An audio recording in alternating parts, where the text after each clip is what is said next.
जयपुर में एक सज्जन रिटायर हुए और रिटायर्ड होने के बाद में उन्होंने अपने लिए एक 400 गज का बड़ा सा मकान खरीदा। और वो मकान उन्होंने इसलिए खरीदा क्योंकि उस मकान के पीछे वाले हिस्से में एक आम का बड़ा पुराना सा पेड़ था और उनकी वाइफ को आम बड़े पसंद थे। तो उन्होंने सोचा कि इससे बढ़िया जो है क्या हमें मकान मिल सकता है। बना बनाया मकान था।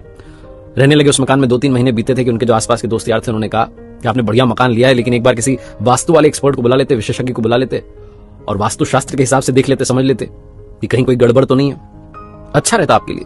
तो इनको आइडिया चला, इन्होंने कहा चलो ठीक है बुला लेते हैं। तो दिल्ली से एक विशेषज्ञ एक्सपर्ट को बुलाया गया जो कि पिछले 30 साल से यही काम कर रहे थे, बड़े दक्ष थे इस काम में। तो उनको रिसीव करने के लिए जयपुर एयरपोर्ट पर गए और वहां से फिर उनको लेकर के अपने घर की तरफ जा रहे थे। तो पहले तो रेस्टोरेंट में उनको बढ़िया सा राजस्थानी भोजन करवाया, लंच करवाया। और जब जा रहे थे सड़क पर, जब गाड़ी चल रही थी, तो वास्तु वाले एक्सपर्ट देख रहे थे कि ये जो सर जी थे जिन्होंने घर खरीदा था, ये कोई भी कार आती है ओवरटेक करने की कोशिश करती है तो उसको जगह देते थे आराम से कि वो निकल जाए। तो इनसे रहा नहीं, इन्होंने पूछा कि आप हर गाड़ी को जाने दे रहे हो, ओवरटेक करने दे रहे हो, क्यों?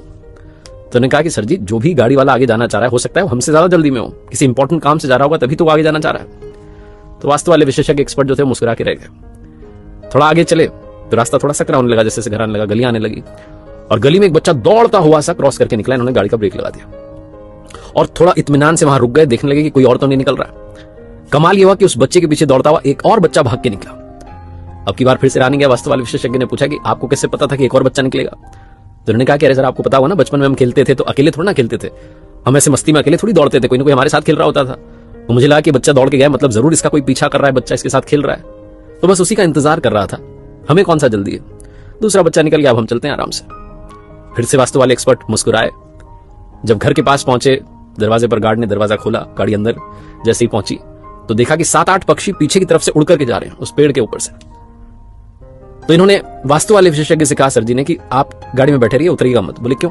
बोले वो पीछे से पक्षी उड़ के गए, मतलब कि पीछे बच्चे आए हुए हैं और बच्चे आम लेने के लिए आए होंगे बड़े प्यार से, तो वो आम ले लें, चले जाएं अपने अपने घर में, उसके बाद हम उतरेंगे, वरना वो हड़बड़ाहट में लगेगा कि घर का मालिक आ गया, वो हड़बड़ाहट में उतरेंगे, चोट लग सकती है। तो आराम से हम बैठे रहते हैं, बच्चों को चले जाने देते हैं, फिर हम चलेंगे।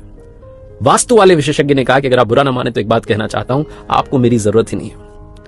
ये सर जी डर गए। उन्होंने कहा क्या हुआ, कोई गलती तो नहीं की आपके आदर सत्कार में? उन्होंने कहा नहीं कोई गलती नहीं हुई, आपको मेरे जैसे किसी भी इंसान की जरूरत नहीं है क्योंकि आपके यहां कोई वास्तु दोष ही नहीं है। बोले आप कैसे कह सकते हैं, आपने तो घर ही नहीं देखा।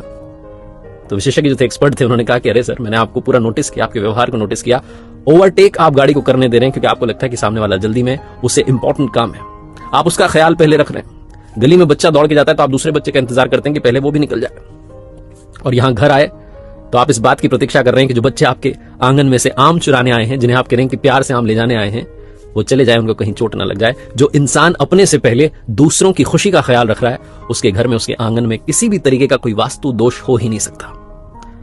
इन्होंने कहा कि आप आ गए हैं तो एक बार घर में अंदर तो आइए, नाश्ता कीजिए। बड़ी छोटी सी कहानी है, लेकिन सार ये कहता है कि अगर आपके मन का भाव सच्चा है तो जीवन में आपका हर काम अच्छा है। जिसका मन पवित्र होता है उसके आसपास किसी भी तरीके का दोष भटकता नहीं है। तो लाइफ में हमेशा अपना तो ख्याल रखिए, अपनी खुशियों का ख्याल रखिए, लेकिन दूसरों की खुशियों को भी प्रायोरिटी देना शुरू कीजिए।